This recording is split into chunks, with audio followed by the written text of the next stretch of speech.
Big TV భక్తి సమాచారం WhatsApp ఛానల్లో జాయిన్ అవ్వండి. అన్ని విశేషాలు ఎప్పటికప్పుడు తెలుసుకోండి. అంటే వారి ప్రశ్న హిమాలయాలకు వెళ్ళాలంటే ఎలా అని అడుగుతున్నారు. అంటే యాత్ర కోసం వెళ్ళాలా, మీ పాత్రని మార్చుకోవడానికి వెళ్ళాలో ఈ ప్రశ్నలో మరి నాకు అర్థం కాలేదు. అయితే ప్రేక్షకులు సాధారణంగా హిమాలయ యాత్ర చేయాలనుకుంటారు. అందుచేత ప్రేక్షకులకి మామూలు సామాన్య ప్రజలకి ఉపయోగపడేలాగా నా సమాధానం చెప్పడానికి ప్రయత్నం చేస్తాను. హిమాలయాలు వెళ్ళడం ఎలా అంటే, అది ఉత్తర భారతదేశంలో ఉన్నాయి హిమాలయాలు.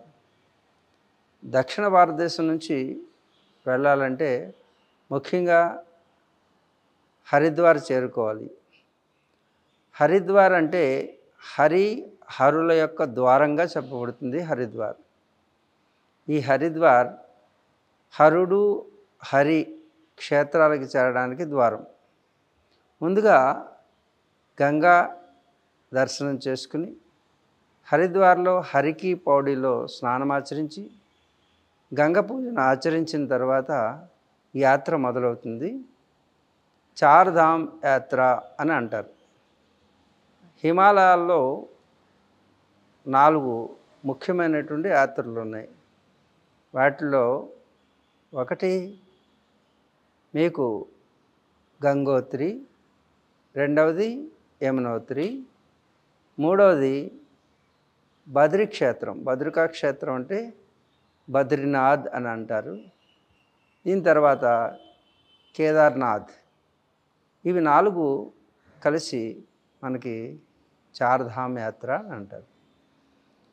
హిమాలయాలు పరిచయం చేసుకోవాలి, హిమాలయాల్లో ఉన్నటువంటి పుణ్యక్షేత్రాలను దర్శించుకోవాలంటే ముఖ్యంగా ఇవి 4 చార్ధామ్ యాత్రగా మీరు చేయవచ్చు.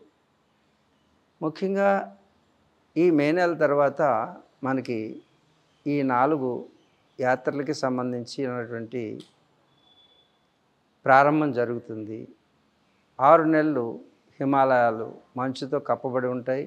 ఈ 6 నెలలు కూడా ఈ చార్ధామ్ దర్శించేటువంటి అవకాశం ఉండదు. అయితే మే నెల నుంచి మనకి ఒక 6 నెలలు ఈ చార్ధామ్ యాత్ర చేయవచ్చు. ఈ విధంగా హిమాలయాలకి వెళ్ళేటప్పుడు మీరు హరిద్వార్ నుంచి ప్రారంభించి హరిద్వార్ తర్వాత రిషికేశ్ కూడా మీరు దర్శించవచ్చు. తదనంతరం హిమాలయ పర్వతాల పైన ఉన్నటువంటి ఈ చార్ధామ్ యాత్ర చేయవచ్చు. For more videos like this, subscribe Big TV channel.